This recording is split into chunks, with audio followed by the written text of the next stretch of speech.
प्यारे हाजिरीन, हजरत इस्राफिल আলাইহিস সালাম যখন দ্বিতীয়বার সিংহা ধ্বনি দিবে, ইজা সামাউ ফাতারাত, আকাশ বিদীর্ণ হয়ে যাবে, ভেঙে চুরমার হয়ে যাবে। বইয়ের পৃষ্ঠা উল্টালে একটি আরেকটির ওপর যেরকম ভাবে পড়ে, ঠিক তদ্রুপ তেমনি ভাবে একটি আকাশ আরেকটি আকাশের ওপর ভেঙে ভেঙে পড়বে। ওয়া ইদাল কাওয়াকিবুন তাসারাত, তারকারাজি যেগুলো সূর্য থেকে বিশাল বড়, কোটি কোটি আলোকবর্ষ দূরত্ব, ওই তারকা সমূহ বৃষ্টির নেই, জমিনের মধ্যে সমুদ্রের মধ্যে ঝরে পড়বে। ইদা শামসু কুব্বিরাত, সূর্য আলোহীন হয়ে যাবে, সূর্য দুই টুকরা হইয়া জাহান্নামের আগুনে পতিত হবে। অথচ আল্লাহ পাক রব্বুল আলামিন সূরা ইয়াসিনে ফরমান, ওয়াশ-শামসু তাজরি লিমুস্তাকাররিল লাহা যালিকা তাকদীরুল আজিজিল আলিম। সূর্য যে প্রতিদিন তোমাদের মাথার উপর দিয়ে যায়, এটাকে পৃথিবীর সমান নাকি পৃথিবী থেকে 13 লক্ষ গুণ বড়, পৃথিবী থেকে 13 লক্ষ গুণ বড় খসে পড়ে না কেন? যালিকা তাকদীরুল আজিজিল আলিম, মহাজ্ঞানী মহাপরাক্রমশালী আল্লাহ তাআলা নিয়ন্ত্রণ করে রেখেছেন। 1 সেকেন্ডের জন্য যদি নিয়ন্ত্রণ ছেড়ে দেন, তাহলে পৃথিবীর কয়টা মানুষ মৃত্যুর কবল থেকে রক্ষা পাবে? সূর্য প্রতিদিন আল্লাহর আরশের নিচে যায়, আল্লাহকে সেজদা করে উদয় হওয়ার অনুমতি চায়, অস্ত যাওয়ার অনুমতি চায়। অনুমতি পাইলে উদয় হয়, অনুমতি পাইলে অস্ত যায়। একদিন অনুমতি পাবে না, উদয় হবে না, অস্তমিত হবে না। লাশামসু ইয়ানবাগি লাহা আন তুদরিকাল কমার ওয়ালাল লাইলু সাবিকুন নাহার, চন্দ্র এবং সূর্য একই মহাশূন্যে সাঁতার কাটে। কামা বারাকতা আলা ইব্রাহিম ওয়া আলা আলি ইব্রাহিম ইন্নাকা হামিদুম মাজিদ। অধ্যকার বিজেশ্বর পশ্চিম পাড়ার যুবক বৃন্দ ও প্রবাসীদের উদ্যোগে ঐতিহ্যবাহী 20তম ইসলামী মহাসম্মেলনের সম্মানিত সভাপতি সাহেব মুআজ্জাজ মুকাররম জাতির কর্ণধার হযরত বুজুর্গ ওলামায়ে কেরাম, সম্মুখপানে উপস্থিত বুড়া বাবারা, যুবক ভাইয়েরা, পর্দার অন্তরালে অবস্থানরত অত্যন্ত শ্রদ্ধেয় মা ও বোনেরা, বিশ্ব জগতের মালিক, বিশ্ব প্রতিপালকের বিশ্ব দরবারে অসংখ্য গণিত কৃতজ্ঞতা জ্ঞাপন করছি যে আল্লাহ পাক রব্বুল আলামিন দয়া করে, মায়া করে, মহব্বত করে আমাদেরকে মহতি বরকতি মাহফিলে আসার বসার তৌফিক দান করেছেন। সেই জন্য আমরা রব্বে করিমের দরবারে কৃতজ্ঞতা জ্ঞাপন করি। সকলে আমরা দিল থেকে বলি আলহামদুলিল্লাহ। আমি আমার আলোচনার প্রারম্ভে বলবো যে সকল ভাইয়েরা এখনো রাস্তাঘাটে দাঁড়িয়ে আছেন, যারা গল্প গুজবে নিমগ্ন আছেন এবং মেলা বান্ডির মধ্যে যারা আছেন, যারা এখনো মোবাইল নিয়ে ব্যস্ত আছেন, বাড়িতে বসা আছেন, বাজারে বসা আছেন, এখনো টেলিভিশনের পর্দা নিয়ে ব্যস্ত আছেন, আমি আপনাদেরকে অনুরোধ করব, হাতে পায়ে ধরে বলবো, আপনারা সকলে মাহফিলে চলে আসুন। আজকের মাহফিল এটা কোনো রাজনৈতিক মাহফিল নয়, এটা কোনো দুনিয়াবি মাহফিল নয়। এখানে কোরআন এবং হাদিসের আলোচনা হবে। আজ এই মাহফিল যদি আল্লাহর দরবারে কবুল হয়ে যায়, হয়তো পারে এই মাহফিলকে কেন্দ্র করে আল্লাহ পাক রব্বুল আলামিন আমার আপনার তামাম জিন্দেগির গুনাহ খাতা মাফ করে দিয়ে আমাদেরকে এমনভাবে নিষ্পাপ বানায় দিতে পারে যেমন সে অদ্য মায়ের গর্ভ থেকে ভূমিষ্ঠ হয়েছে। জোরে করে আল্লাহু আকবার। আপনারা যারা বসে পড়ছেন, জান্নাতের বাগানে বসে পড়েছেন, জান্নাতের মেঝেতে, জান্নাতের ফ্লোরে বসে পড়েছেন, উপরে যে সাইমারা জ্বলতেছে এটা হলো জান্নাতের ছাদ। আজকের জন্য এই মাহফিল হলো বেহেশতের বাগান। যারা বসে পড়েছেন বেহেশতের বাগানে বসে পড়েছেন, যতক্ষণ বসা থাকবেন আল্লাহর খাস রহমত ও বরকত সকিনা নাজিল হইতে থাকবে। উঠে যাবেন জান্নাতের বাগান থেকে, উঠে যাবেন। যারা বাইরে আছেন, জান্নাতের বাগানের বাইরে আছেন, কাজে আপনারা তাড়াতাড়ি চলে আসুন। অল্প কিছুক্ষণের মাঝে ইনশাল্লাহ আমাদের প্রধান অতিথি সাহেব আল্লামা শায়েখ হযরত মাওলানা মুফতি আব্দুল মান্নান উসমানী হাফিজাহুল্লাহ উপস্থিত হবেন ইনশাল্লাহ। এর পূর্বে আমি অল্পক্ষণ আপনাদেরকে নিয়ে আলোচনা তুলে ধরতে চাই। ভাইয়েরা আমার, আমরা জাতিতে মুসলমান, ধর্ম আমাদের ইসলাম। কিছু হানা বলতেইব। আওয়ার কনস্টিটিউশন ইজ হোলি কোরআন। কোরআন হল আমাদের সংবিধান। ইসলাম শান্তির ধর্ম, মুসলমান শান্তিপ্রিয় জাতি, মুসলমান সিংহের জাতি। মুসলমান কোনোদিন বাতিলের সামনে, আমেরিকার সামনে, রাশিয়ার সামনে, ইসরায়েলের সামনে মাথা নত করতে পারে না। ঠিক না বে ঠিক? প্রিয় হাজরিন, আল্লাহর নবী বলেছেন, আল ইসলামু ইয়াহদিমু মা কানা ক্বাবলা, if you accept Islam your previous sins are forgiven. যদি কোনো ব্যক্তি ইসলাম ধর্ম গ্রহণ করে, ইসলাম ধর্ম গ্রহণ করার সাথে সাথে আল্লাহ তাআলা তার পেছনের সমস্ত গুনাহখাতা মাফ করে দিয়ে তাকে এমনভাবে নিষ্পাপ বানায় দেয় যেমন সে অদ্য মায়ের গর্ভ থেকে ভূমিষ্ঠ হয়েছে। সূরা আল ইমরানে আছে, ইন্না দীনা ইনদাল্লাহিল ইসলাম, surely Islam is the only religion chosen by Allah. একমাত্র আল্লাহ তাআলার কাছে নির্বাচিত ধর্ম, বাছাইকৃত ধর্ম, মনোনীত ধর্ম ইসলাম ধর্ম। সূরা মায়েদা আছে, আল ইয়াউমা আকমালতু লাকুম দীনাকুম ওয়া আতমামতু আলাইকুম নি'মাতি ওয়া রাদিতু লাকুমুল ইসলামা দীনা। Today I have perfected your religion for you and completed my mercifulness upon you and chose Islam as your religion for you. আল্লাহু আকবার বলেন। আল্লাহ বলেন, আজ দিন তোমাদের জন্য দিন ইসলামকে পরিপূর্ণ করে দিলাম। ও আতমামতু আলাইকুম নি'মাতি, আমার নিয়ামতকে সম্পূর্ণ করে দিলাম। ও রাদিতু লাকুমুল ইসলামা দীনা, আর দিন হিসাবে আমি আল্লাহ ইসলামকে পছন্দ করে নিয়েছি। কাজী আমরা যে ইসলাম ধর্মে দীক্ষিত হয়েছি, আমরা খুশি না বেজার? কে কে বেজার হাত ওড়ায়? ও এরা বলে বেজার। আরে সবাই খুশি নেই? বুঝছে না? সরকার আলহামদুলিল্লাহ। আমি আর সেদিকে যাব না। আপনারা কি আমার কথা বুঝেননি নাকি অসুবিধা হইতেছে? অসুবিধা হলে শেষ করে দেবো, সমস্যা নাই তো? ভাইয়েরা আমার, আমি আপনাদের সামনে সূরাতুল হজ্জের 1 নম্বর আয়াতে কারিমা তেলাওয়াত করেছি। এই আয়াতকে সামনে রেখে অল্প সময়ের মাঝে যে বিষয়টা নিয়ে আলোচনা তুলে ধরতে চাই সেটা হলো এন্ড অফ দ্য ওয়ার্ল্ড, পৃথিবীর পরিসমাপ্তি, মহাপ্রলয়। একদিন এই পৃথিবী ছিল না, ছিল, এখন আছে, আবার কোনো সময় থাকবে না। তাহলে বোঝা গেছে ওয়া আন্না সাআতা লা রাইবা ফিহা, there is no doubt in the resurrection. কিয়ামতে কোনো পার্থক্য নাই, অবশ্যই কিয়ামত হবে। মুসলমানরা মরণে বিশ্বাসী, কিয়ামতেও বিশ্বাসী, কিন্তু কাফেররা তারা কিয়ামতকে বিশ্বাস করে না। একদল কাফের বলতেছে কিয়ামত হবে না, আরেক দল বলতেছে হইতে পারে, নাও হইতে পারে। অন্যরা বলে হইলে এখনো হয় না কেন? কিয়ামত কখন হবে, কোন সময় হবে, এটা দুনিয়ার কোনো মানুষ জানে না। ইন্নাল্লাহা ইনদাহু ইলমুস সাআ, the news of the resurrection is only to Allah. কিয়ামতের খবর কার কাছে?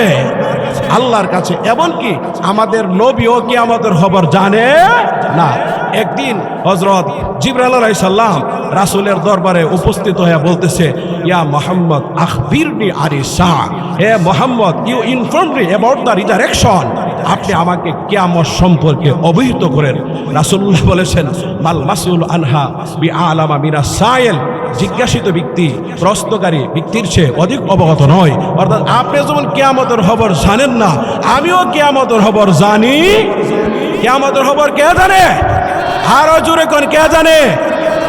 একমাত্র কে? আজকে আল্লাহ শব্দের স্লোগান দিলে আওয়াজ নাই। নির্বাচন আসলে এমক ভাইয়ের চরিত্র ফুলের মতো পবিত্র, নামাজ পড়া নাই হতো কথা কই না। সামনে নির্বাচন আইতাছে না, দেখবেন ফাগরি বানবো, এরপর তো মনে করেন যে পাঞ্জাবি পরবো, তারপরে নামাজ পড়বো বেশি বেশি, আর হুজুরদের আসসালামু আলাইকুম হুজুর কেমন আছেন, ঠিক না? আর নির্বাচনে গেলে নামাজও নাই, ফাগরিও নাই, টুফিও নাই, দাড়িও নাই। আসেন এরকম? এই জন্য এখন আর জনগণকে ধোঁকা দিবার সময় নাই, এখন জনগণ সজাগ হয়ে গেছে, ঠিক না? ঠিক ভাইরা আমার, লক্ষ্য করে দেখেন, কিয়ামত হলো দুই প্রকার। কিয়ামত কয় প্রকার? দুই প্রকার। একটা কিয়ামতের নাম কিয়ামতে সুগরা, ছোট কিয়ামত। আরেকটা কিয়ামতের নাম কিয়ামতে কুবরা, বড় কিয়ামত। ছোট কিয়ামত বলতে আপনারা কি বোঝেন? হাদিসে আছে মাতা ফাকাত কিয়ামত কিয়ামতহু, যে যেদিন মরে যায় তার জন্য সেদিনই কিয়ামত।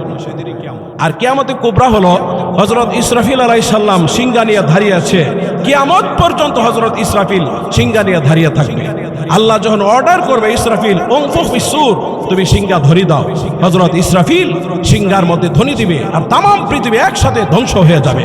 ইসরাফিলের সিংহাটা কি গুরু সিংহের সমান? ইসরাফিলের সিংহাটা তাম পৃথিবীর চেয়ে আরো বড়। এই ছিদ্রের মধ্যে ইসরাফিলের সিংহার অসংখ্য অগণিত ছিদ্র আছে। আমার ছবি, আপনার ছবি, সকলের ছবি এই সিংহার মধ্যে আছে। আল্লাহু আকবার বলেন। হযরত ইসরাফিল সিংহার মধ্যে 3 বার ফু দিব। কয়বার? প্রথমবার যখন ফু দিবে ফাইন্নামা হিয়া জাজরাতু ওয়াহিদা, বিকট শব্দ হবে, যে শব্দের আওয়াজে সমস্ত প্রাণীকুলের কানের পর্দাগুলো ছিঁড়ে যাবে।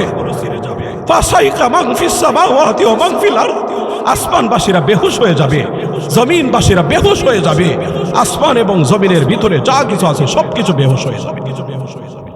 প্যারে হাজিরিন, হযরত ইসরাফিল আলাইহিস সালাম যখন দ্বিতীয়বার সিংহা ধ্বনি দিবে, ইজাস সামাউ ফাতারাত, আকাশ বিদীর্ণ হয়ে যাবে, ভেঙে চুরমার হয়ে যাবে। বইয়ের পৃষ্ঠা উল্টালে একটি আরেকটির ওপর যেরকম ভাবে পড়ে, ঠিক তদ্রুপ তেমনি ভাবে একটি আকাশ আরেকটি আকাশের উপর ভেঙে ভেঙে পড়বে। ওয়া ইদাল কাওয়াকিবু তাসারাত, তারকারাজি যেগুলো সূর্য থেকে বিশাল বড়, কোটি কোটি আলোকবর্ষ দূরত্ব, ওই তারকা সমূহ বৃষ্টির নেই, জমিনের মধ্যে সমুদ্রের মধ্যে ঝরে পড়বে। ইদা শামসু কুব্বিরাত, সূর্য আলোহীন হয়ে যাবে, সূর্য দুই টুকরা হইয়া জাহান্নামের আগুনে পতিত হবে। অথচ আল্লাহ পাক রব্বুল আলামিন সূরা ইয়াসিনে ফরমান, ওয়াশ-শামসু তাজরি লিমুস্তাকাররিল লাহা যালিকা তাকদীরুল আজিজিল আলিম, সূর্য যে প্রতিদিন তোমাদের মাথার উপর দিয়ে যায়, এটাকে পৃথিবীর সমান নাকি পৃথিবী থেকে 13 লক্ষ গুণ বড়, পৃথিবী থেকে 13 লক্ষ গুণ বড় খসে পড়ে না কেন? যালিকা তাকদীরুল আজিজিল আলিম, মহাজ্ঞানী মহাপরাক্রমশালী আল্লাহ তাআলা নিয়ন্ত্রণ করে রেখেছেন। 1 সেকেন্ডের জন্য যদি নিয়ন্ত্রণ ছেড়ে দেন, তাহলে পৃথিবীর কয়টা মানুষ মৃত্যুর কবল থেকে রক্ষা পাবে? সূর্য প্রতিদিন আল্লাহর আরশের নিচে যায়, আল্লাহকে সেজদা করে উদয় হওয়ার অনুমতি চায়, অস্ত যাওয়ার অনুমতি চায়। অনুমতি পাইলে উদয় হয়, অনুমতি পাইলে অস্ত যায়। একদিন অনুমতি পাবে না, উদয় হবে না, অস্তমিত হবে না। লাশামসু ইয়ানবাগি লাহা আন তুদরিকাল কমার ওয়ালাল লাইলু সাবিকুন নাহার, চন্দ্র এবং সূর্য একই মহাশূন্যে সাঁতার কাটে, একটার সাথে আরেকটার টক্কর লাগে না, ঘর্ষণ লাগে না। সূর্যের পক্ষে সম্ভব নয় চন্দ্রকে নাগাল পাওয়া, চন্দ্রের পক্ষে সম্ভব নয় সূর্যকে নাগাল পাওয়া, রাতের পক্ষে সম্ভব নয় দিনকে নাগাল পাওয়া, দিনের পক্ষে সম্ভব নয় রাতকে নাগাল পাওয়া। ওয়া কুল্লুন ফি ফালাকি ইয়াসবাহুন, প্রত্যেকটা নির্দিষ্ট কক্ষপথে সাঁতার কাটে। ওয়াল কমারা কদ্দারনাহু মানাজিলা হাত্তা আদা কাল উরজুনিল কাদিম, চন্দ্র কোনো সময় কমতে কমতে কাচির মতো হয়ে যায়, আবার কোনো সময় বাড়তে বাড়তে সূর্যের মতো গোলাকার হয়ে যায়। চন্দ্রের কমতি এবং বাড়তির মাধ্যমে আল্লাহ পাক রব্বুল আলামিন চন্দ্রকে তামাম পৃথিবীর মানুষের জন্য ইন্টারন্যাশনাল ক্যালেন্ডার বানায়া দিয়েছেন।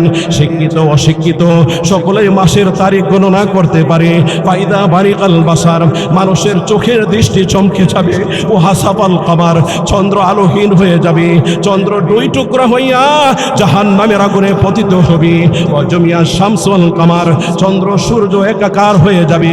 সেদিন মানুষের দোয়া দরুদ তওবা ইস্তেগফার আর কবুল হবে না। আল্লাহু আকবার জোরে কোন। ইজা জুলজিলাতিল আরদু জিলজালাহা, তামাম পৃথিবী প্রকম্পিত হবে, ভাইব্রেশন হবে, পৃথিবীটা গাড়ির চাকার মতো ঘুরতে থাকবে। ওয়া সুইরাতিল জিবালু ফাখানা সারাবা, পাহাড় পর্বতগুলোকে চালিয়ে দেওয়া হবে, পরবর্তীতে এগুলো মরীচিকার রূপ ধারণ করবে। ওয়াতাকুনুল জিবালু কাল্লিহনিল মানফুস, পাহাড় পর্বতগুলো তুলার মতো উড়তে থাকবে, দনিত রঙিন পশমের মতো উড়তে থাকবে। ওয়া ইজাল বিহারু ফুজ্জিরাত, সাগরগুলো উত্তাল হয়ে যাবে, সাগরের পানি শুকিয়ে যাবে, সাগরের তল দেশ থেকে মাটি ফেটে আগুন বের হইতে থাকবে। আল্লাহু আকবার। আল্লাহ তাআলা হযরত আজরাইল আলাইহিস সালামকে বলবে, ইয়া মালাকাল মাউত মাই ইয়াবকা, হে আজরাইল এখন তুমি বলো তো আর কে বাকি আছে? তখন হযরত আজরাইল আলাইহিস সালাম বলবে, আল্লাহ ওয়া ইয়াহমিলু আরশা রাব্বিকা ফাওকাহুম ইয়াওমাইদিন সামানিয়া, তোমার কুদরতি আরশটাকে বহন করে আছে 8 জন ফেরেশতা বাকি আছে। তখন আল্লাহ তাআলা হযরত আজরাইল আলাইহিস সালামকে বলবে, ইয়া মালাকাল মাউত ইকবিদ আরওয়াহাহুম, তুমি তাদের রূহকে কবজ করো। তখন আকাশ থেকে আওয়াজ আসবে, আল্লাহ যেহেতু তারা তোমার কুদরতি আরশটাকে বহন করে আছে, সামান্য সময়ের জন্য তাদেরকে ছাড় দেওয়া চাই না? তখন আল্লাহ বলবে, কাল্লা, কখনো নয়, ওলি কুল্লি উম্মাতিন আজাল, প্রত্যেকের জন্য মৃত্যুর একটা নির্দিষ্ট সময় আছে। ফাইদা জাআ আজালুহুম, যখন নির্দিষ্ট সময় এসে যায়, লা ইস্তাখিরুনা সাআতাও ওয়া লা ইস্তাকদিমুন, মৃত্যুকে এক সেকেন্ডের জন্য আগানো হবে না, এক সেকেন্ডের জন্য বিলম্বিত করা হবে। তাদের রূহকে কবজ করা হবে। আল্লাহ তাআলা আবার হযরত আজরাইলকে বলবে, ইয়া মালাকাল মাউত মাইয়াক্কা, হে আজরাইল এখন তুমি বলো তো আর কে বাকি আছে? তখন হযরত আজরাইল আলাইহিস সালাম বলবে, আল্লাহ শাদীদুল কুওয়া রূহুল আমিন, বিশাল শক্তির অধিকারী ওহী নিয়ন্ত্রণকারী ফেরেশতা জিবরাইল বাকি আছে, সিংগাই ফুঁক দেনেওয়ালা ফেরেশতা ইসরাফিল বাকি আছে, বৃষ্টি নিয়ন্ত্রণকারী ফেরেশতা মিকাইল বাকি আছে। তখন আল্লাহ তাআলা আজরাইলকে বলবে, আজরাইল ইকবিদ আরওয়াহুম, তুমি তাদের রূহকেও কবজ করো। তখন তাদের রূহকেও কবজ করা হবে। আবার আল্লাহ শেষবারের মতো আজরাইলকে বলবে, আজরাইল আর তোমাকে বলবো না, কষ্ট দিব না, এখন তুমি বলো তো আর কে বাকি আছে? তখন হযরত আজরাইল আলাইহিস সালাম বলবে, আল্লাহ ফাওকা আরশিকা আনতা, আরশের উপরে আছে না একমাত্র আপনি বাকি আছেন, ওয়া তাহতা আরশিকা আনা, আর আরশের নিচে একমাত্র আমি বাকি আছি। তখন আল্লাহ তাআলা আজরাইলকে বলবে, হে আজরাইল তুমি তো জানো কোরআনে আছে না, কুল্লু নাফসিন যায়কাতুল মাউত, প্রত্যেকই মৃত্যুর স্বাদ গ্রহণ করতে হবে। কুল্লু মান আলাইহা ফান, সকলে ধ্বংসশীল। ওয়া ইয়াবকা ওয়াজহু রাব্বিকা যুল জালালি ওয়াল ইকরাম, মহা মহিয়ান হুরিয়ান একমাত্র আমি আল্লাহ ছাড়া। সুতরাং ইয়া মালাকাল মাউত মুত, হে আজরাইল তুমিও মরে যাও। তখন হযরত আজরাইল আলাইহিস সালাম জান্নাত এবং জাহান্নামের মধ্যে একটা জায়গা আছে আরাফ, সেখানে তার মৃত্যুর সময় এমন ভয়ানক চিৎকার বাড়বে, এক চিৎকারের আওয়াজ যদি কোনো মানুষ আর জিন্না শুনতো তাহলে সকলেই মৃত্যু মুখে পতিত হয়ে যায়। আজরাইলও নাই, আছে, শেষ। আল্লাহ তাআলা বলবে, আইনাল জাব্বারুন আইনাল মুতাকাব্বিরুন, কোথায় দুনিয়ার অহংকারীরা, কোথায় দাম্ভিকপূর্ণ লোকেরা, কোথায় স্বৈরাচারেরা, কোথায় নমরুদ, কোথায় ফেরাউন, কোথায় ট্রাম্প, অংশান সুচি, জো বাইডেন, নরেন্দ্র মোদী, কোথায় বলো না 5 বছরের ক্ষমতা পাইয়া 16 বছরের ক্ষমতা পাইয়া আলেম ওলামাদেরকে কষ্ট দিছ না, মামলা হামলা পেরেশানি তাদেরকে করাইছো না, আমার ভাইকে কষ্ট দিচ্ছ না, খুন করছো না, গুম করছো না, দেশের অর্থ পাচার করে সুইস ব্যাংকে টাকা জমা করছো না, বেগম পাড়ায় বাড়ি করছো না, আমার ভাইয়াদেরকে খুন তোমরা করছো না, জুলুম করছো না। আইনাল মুলুক, দুনিয়ার বাদশারা কোথায়? আনাল মালিক, আজকে আমি সমস্ত বাদশাদের বাদশা। লিমানিল মুলকুল ইয়াউম, তোমরা বলো আজ রাজত্ব কার? উত্তর দেওয়ার মতো কেউ আছে? কারণ আল্লাহ নিজেই বলবে, লিল্লাহিল ওয়াহিদুল কাহার, একমাত্র রাজত্ব হলো আমি আল্লাহ। রাজত্ব কার? The first dictator of the world was Mr. Namrud. His kingship was about 400 years. Finally, a mosquito destroyed his life. পৃথিবীর প্রথম স্বৈর শাসক ছিল মিস্টার নমরুদ। ক্ষমতায় ছিল আনুমানিক 400 বছর। ক্ষমতায় টিকে থাকবার জন্য ইব্রাহিমকে অগ্নিকুণ্ডে নিক্ষেপ করেছিল, আল্লাহকে তীর মারছিল, অবশেষে একটা ল্যাংড়া মশা তার জীবনকে ধ্বংস করে দিয়েছে। ঠিক না বে ঠিক? ফেরাউন দ্বারে সাইজ করছে সাগর সুবাইয়া, নমরুদ দ্বারে সাইজ করছে ল্যাংড়া মশা দিয়া, আবু জাহেল দ্বারে সাইজ করছে বদরের যুদ্ধে ছোট্ট 2 বালক ফিডাইয়া। ঠিক না? ইসলামের বড় বড় দুশমনদেরকে আল্লাহ ছোট্ট ছোট্ট জিনিস দ্বারা সাইজ করছে। কাজী ইসলামের জন্য যদি জীবন দিতে হয়, রক্ত দিতে হয়, শহীদ হইতে হয়, আপনারা কারা কারা প্রস্তুত আছেন? হাত উত্তোলন করে আল্লাহকে দেখাও। সকলে প্রস্তুত ইনশাআল্লাহ? আপনারা আলেমদের সাথে আছেননি? আচ্ছা, আগামী সংসদে যদি আলেম ওলামারা যায়, এ দেশে খুন হবে না, গুম হবে না, টেন্ডারবাজি, চাঁদাবাজি, দুর্নীতি সবকিছু বন্ধ হয়ে যাবে। কাজী আল্লামা মামুনুল হক সাহেব তিনি সংসদের মধ্যে যাক, উলামায়ে কেরাম সংসদের মধ্যে যাক, তারা দেশ পরিচালনা করুক। আপনারা চান কিনা? আপনারা উলামায়ে কেরামের সাথে আছেননি? আছেন। সামনে যদি ভোট দিতে চান তাহলে রিকশা মার্কে ভোট দিবেন। আল্লামা মামুনুল হক সাহেবের দল আমি করি, বাংলাদেশ খেলাফতে মজলিস। যদি আলেম ওলামারা তারা নির্বাচনে যেতে পারে, তারা যদি সংসদে যেতে পারে, এমপি হইতে পারে, মন্ত্রী হইতে পারে, দেশের মধ্যে দুর্নীতি সব বন্ধ হয়ে যাবে, বেপর্দা বন্ধ হয়ে যাবে, বেনামাজি সব কিছু বন্ধ হয়ে যাবে, ইফটিজিং বন্ধ হয়ে যাবে। আলেম ওলামারা যদি দেশ চালায় তাহলে দেশের মধ্যে চুরি হবে না, ডাকাতি হবে না, সন্ত্রাসী হবে না, ছিনতাইকারী হবে না, না, এই দেশের মধ্যে খুন হবে না, গুম হবে না, রক্তাক্ত হবে না, নিরাপত্তায় ভাবে আপনারা বাস করতে পারবেন। ঠিক না? ঠিক। অনেকে কয় আলেম ওলামারা তারা কেন নির্বাচন করতো? আরে মিয়া, নির্বাচন আলেম ওলামারা করছে, আল্লাহর রাসূল কি মদিনা চালাইছে না? উনি কি মদিনার গভর্নর ছিল না? আবু বকর কি মদিনার গভর্নর ছিল না? তাহলে সাহাবায়ে কেরাম রাষ্ট্র পরিচালনা করছে, ইনশাআল্লাহ আমরাও রাষ্ট্র পরিচালনা করতে চাই। ঠিক না? ঠিক। প্রিয় হাজিরিন, যাই হোক, আমি সেদিকে যাব না। কিয়ামতের ভয় ছিল সবচেয়ে বেশি সাহাবায়ে কেরামের অন্তরে। কার অন্তরে? আল্লাহর নবীর সাহাবী, প্রিয় সাহাবী, বিশ্ববিখ্যাত সাহাবী, যার নাম হলো হযরত বশির ইবনে উকবা রাদিয়াল্লাহু তাআলা আনহু। বশিরের বাড়ি হলো পবিত্র মক্কা নগরীতে। বশিরের বয়স যখন 7 বছর, তখনই বশিরের আম্মা বশিরকে রেখে পৃথিবী থেকে বিদায় গ্রহণ করেছেন। পরবর্তীতে বশিরের আব্বা পবিত্র মক্কা নগরী ত্যাগ করে মদিনাতুল মুনাওয়ারার দিকে হিজরত করেন। বশিরও তার আব্বার হাতে ধরে ধরে মদিনাতুল মুনাওয়ারার দিকে হিজরত করেন। বাবা পুত্র উভয়জন যখন পবিত্র মদিনাতুল মুনাওয়ারায় পা রাখেন, এমনি মদিনার মধ্যে এলান হয়ে গেছে, তোমরা কারা গো, কোথায় আছো? আর দেরি করো না, তাড়াতাড়ি অস্ত্রে শস্ত্রে সজ্জিত হইয়া জিহাদের ময়দানে চলে যাও। হে যুবক, এখনো কি তোমার কবরের কথা স্মরণ হয় না? হাসরের কথা স্মরণ হয় না? আর কতকাল বাঁচবে তুমি? কিয়ামতের ময়দানে কি আল্লাহর দরবারে তোমার হিসাব দিতে হবে না? এমনি বশিরের আব্বা মনে মনে খুশি, এখন ওই জিহাদের সময়, যুদ্ধের সময় যুদ্ধ করতে হবে, রণক্ষেত্রে অবতরণ হইতে হবে। বশিরের আব্বা বীর সেনাদের সাথে একত্রিত হইয়া যুদ্ধের ময়দানের দিকে রওনা হয়েছে। কিন্তু এরকম কোনো কথা ভাবলেন না, বশির যে ছোট মানুষ, অবশিশু কুলের সন্তান, ছোটবেলা তার মাকে হারাইছে। এখন যদি আমি যুদ্ধের ময়দানে চলে যাই, বশিরের কি উপায় হবে, কি গতি হবে? বাব্বার কোনো ঠাম নাই। রণক্ষেত্রে অবতরণ করলেন। নিষ্ঠুর কাফেরদের সাথে তুমুল যুদ্ধ শুরু হয়ে গেছে। ওই যুদ্ধের মধ্যে কারো মা শাহাদাত বরণ করেছেন, কারো ভাই শাহাদাত বরণ করেছেন, কারো বোন শাহাদাত বরণ করেছেন। যুদ্ধ যখন শেষ হয়ে গেছে, একে একে বীর সেনারা পবিত্র মদিনাতুল মুনাওয়ারার দিকে পা রাখেন। আর মদিনাবাসীরা তাদেরকে সংবর্ধনা জানাবার জন্যে, অভ্যর্থনা জানাবার জন্যে শহরের গলিতে গলিতে, রাস্তাঘাটে প্রতীক্ষা আছে। বশিরও তার আব্বার জন্য প্রতীক্ষা আছে, কিন্তু বশির যে তার আব্বাকে খুঁজে পাচ্ছে না, দৌড়ে যায় পেয়ারা নবীর দরবারে।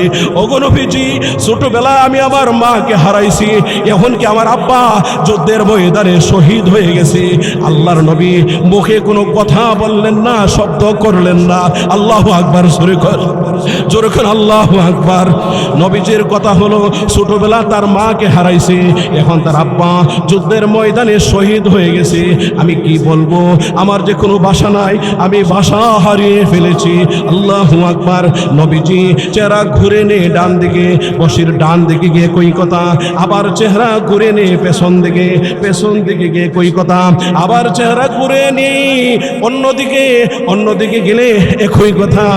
এবার বশির বলল, ইয়া রাসূলুল্লাহ, ইয়া হাবিবাল্লাহ, আল্লাহর নবী গো, বুঝতে পেরেছি, মনে হয় আমার আব্বা যুদ্ধের ময়দানে শহীদ হয়ে গেছে। আল্লাহু আকবার, জোরে বল। এই মাগের অবস্থা কি লাগে? মাগের অবস্থা মনে হয় আমার আব্বা যুদ্ধের ময়দানে শহীদ হয়ে গেছে। আল্লাহু আকবার, জোরে বল। এবার আল্লাহ নবী বলেন, ইয়া রাসূলুল্লাহ, ইয়া হাবিবাল্লাহ। বশির বলতেছে, হে বশির বলতেছে, বাবা ইয়া রাসূলুল্লাহ, ইয়া হাবিবাল্লাহ, আমার আব্বা যুদ্ধের ময়দানে শহীদ হয়ে গেছে, এখন তো আমি এতিম হয়ে গেছি, এখন আমি কি করব? আল্লাহর নবী, বিশ্ব নবী রাহমাতুল লিল আলামিন বশিরকে কোলে উঠায় আনিছেন। আর বশির বলতেছে, বাবা গো, এ রাসূলুল্লাহ সাল্লাল্লাহু আলাইহি সাল্লাম, এখন আমার কি উপায়, আমার কি গতি? এবার নবীজি সাল্লাল্লাহু আলাইহি সাল্লাম বশিরকে বলতেছে, হে বশির, তুমি কান্না করো না, চেঁচামেচি করো না, তোমার আব্বা যুদ্ধের ময়দানে শহীদ হয়ে গেছে, এতে তোমার কি হয়েছে? মহান আল্লাহ তোমাকে কিয়ামতের ময়দানে শহীদের আব্বা বলে ডাক দিবে। আল্লাহু আকবার, জোরে বল। আচ্ছা, আয়েশা যদি মা হয়ে যায় আর রাসূলুল্লাহ যদি বাবা হয়ে যায়, আর কোনো চিন্তা আছে নাকি? কোনো চিন্তা নাই। যাই হোক, তাহলে কিয়ামতের ময়দানে সবচেয়ে বড় সুপারিশকার হবে আল্লাহর কোরআন, ঠিক না ঠিক? ভাইয়েরা আমার, কোরআনকে যদি জিজ্ঞাসা করা হয়, হে Quran, what is your name, তোমার নাম কি? কোরআন বলবে বাল হুয়া কুরআনুম মাজিদ, আমার নাম হলো কোরআন মাজিদ। কোরআনকে যদি জিজ্ঞেস করা হয়, হে Quran, what is your house name, তোমার বাড়ি কোথায়? কোরআন বলবে ফি লাউহে মাহফুজ, আমার বাড়ি হলো লাউহে মাহফুজে। কোরআনকে যদি জিজ্ঞেস করা হয়, হে কোরআন, তুমি কার পক্ষ থেকে নাজিল হয়েছ? কোরআন বলবে তানজিলুম মির রব্বিল আলামিন, আমি রব্বুল আলামিনের পক্ষ থেকে নাজিল হয়েছি। কোরআনকে যদি জিজ্ঞেস করা হয়, হে কোরআন, তুমি কার উপরে নাজিল হয়েছ? কোরআন বলবে নাজ্জালতু আলা মুহাম্মাদিন সাল্লাল্লাহু আলাইহি ওয়াসাল্লাম, আমি জনাবে মুহাম্মদুর রাসূলুল্লাহ সাল্লাল্লাহু আলাইহি ওয়াসাল্লামের উপরে নাজিল হয়েছি।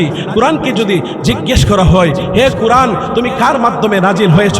কোরআন বলবে নাজালা বি রূহিল আমিন, আমি জিবরাইলের মাধ্যমে নাজিল হয়েছি। কোরআনকে যদি বলা হয়, হে কোরআন, তুমি কোন রাতে নাজিল হয়েছ?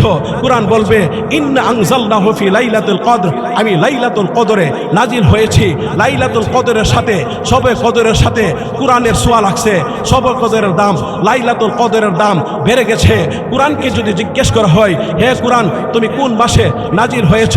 কোরআন বলবে শাহরু রমাদানাল্লাযী উনজিলা ফীহিল কুরআন, আমি রমজানে নাজিল হয়েছি। রমজানের সাথে কোরআনের ছোঁয়া লেগেছে, রমজানের দাম বেড়ে গেছে। কোরআনকে যদি বলা হয়, হে কোরআন, তোমাকে অপবিত্র অবস্থায় ওযু ছাড়া ধরা যাবে? কোরআন বলবে লা ইয়ামাসসুহু ইল্লাল মুতাহহারুন, আমি পবিত্র, আমাকে পবিত্র অবস্থায় ধরতে হবে। কোরআনকে যদি বলা হয়, হে কোরআন, তোমাকে পড়লে লাভ কি? কোরআন নবীর ভাষায় উত্তর দে মান ক্বারাআল কুরআনা হারফান ফালাহু আশারু হাসানাত, আমার একটা হরফ তেলাওয়াত করলে 10টি নেকি হবে। রমজানে তেলাওয়াত করলে 70 নেকি হবে। ABCD পড়লে, হাট্টিমা টিম পড়লে একটা নেকি হবে না। রসায়ন পড়লে, পদার্থ পড়লে, বায়ুজুল পড়লে একটা নেকি হবে না। কোরআনকে যদি বলা হয় কিয়ামতের ময়দানে তুমি কি আমার কোনো উপকার আসবে? কোরআন নবীর ভাষায় উত্তর দেই ইকরাউল কুরআন ফা ইন্নাহু ইয়াউমাল কিয়ামাতি শাফিউল লি আসহাবি, আমাকে তেলাওয়াত করো, কিয়ামতের ময়দানে আমি আল্লাহর কাছে তোমার জন্য সুপারিশ করব। আহা, যদি রিহালকে বলা হয় তোমার এত সম্মান কেন? পায়ে লাগলে সালাম করতে হয়। রিহাল বলে আমার সাথে কোরআনের ছোঁয়া লাগছে, সম্মান বেড়ে গেছে। এরকম ভাবে যদি কোরআনের গিলাফকে বলা হয় তোমার এত সম্মান কেন? পায়ে লাগলে তোমাকে সালাম করতে হয়। রিহাল বলে আমার সাথে কোরআনের ছোঁয়া লাগছে, গিলাফ বলে আমার সাথে কোরআনের ছোঁয়া লাগছে। মক্কা মদিনাকে যদি জিজ্ঞেস করা হয় তোমাদের এত সম্মান কেন? আরো না অন্য অন্য জায়গা আছে, আমেরিকা আছে, সিঙ্গাপুর আছে, এত সম্মান কেন? মক্কা মদিনা বলে আমাদের সাথে কোরআনের ছোঁয়া লাগছে, এই জন্য সম্মান বেড়ে গেছে। ইয়াসিন ওয়াল কুরআনিল হাকিম, Quran is the greatest science, কোরআন সবচেয়ে বড় বিজ্ঞান। ইন্নাহু লাকাউলুন ফাসল, Quran is the greatest solution, কোরআন সব সমস্যার সমাধান। ওমা হুয়া বিল হাজদ, দিস ইজ নট স্টোরি, এটা কোনো কিচ্ছা কাহিনী নয়। হাজারো লাখ নওজোয়ান আজ আল্লাহকে বলে গেছে কোরআনুল কারীম, মুসলমানের সন্তান, মেট্রিক পড়ুয়া, অনার্স পড়ুয়া, কলেজ পড়ুয়া, ইন্টারমিডিয়েট পড়ুয়া, MBBS করা, FCPS করা, FRCS করা, MPhil করা, PhD করা, ডক্টরেট করা, BCS করা, এরপরে বলে হুজুর আমি কোরআন পড়তে পারি না। আমি আল্লাহর কসম করে বলি ক্লাস 1-এর বাংলা বই যে পরিমাণ সহজ, এর চেয়ে 1000 গুণ সহজ হলো আল্লাহর কোরআন পড়া। আপনাদের বিজেশ্বরের মধ্যে অনেক ছেলেরা মাস্টার্স কমপ্লিট আছে, অনার্স কমপ্লিট আছে। আমি আপনাদের কাছে চ্যালেঞ্জ করছি, যদি একটা মাস্টার্স কমপ্লিট ছেলে বলতে পারে ক্লাস 1-এর বাংলা বইটা আমি হুবহুব বুঝতে আপনারা শোনাই দেবো, এরা আমি 50,000 টাকা এখন দিব, পারবো নি? ক্লাস 1-এর বাংলা বইটা যদি কয় যে একটা মাস্টার্স পাস ছেলে ক্লাস 1-এর বাংলা বই, এর আমি 50,000 টাকা একদম পারবে। কিন্তু আল্লাহর কোরআন যদি বলে এই বিনা লোকবে শোনা দই, 5 মিনিটের ভিতরে 10 জন শোনাই দিবি, ঠিক না ঠিক? তাহলে এই কোরআনের জন্য, ইসলামের জন্য ফাঁসির মঞ্চ যদি তুলতে হয়, কারা কারা প্রস্তুত আছেন হাত উত্তোলন করে আল্লাহকে দেখা।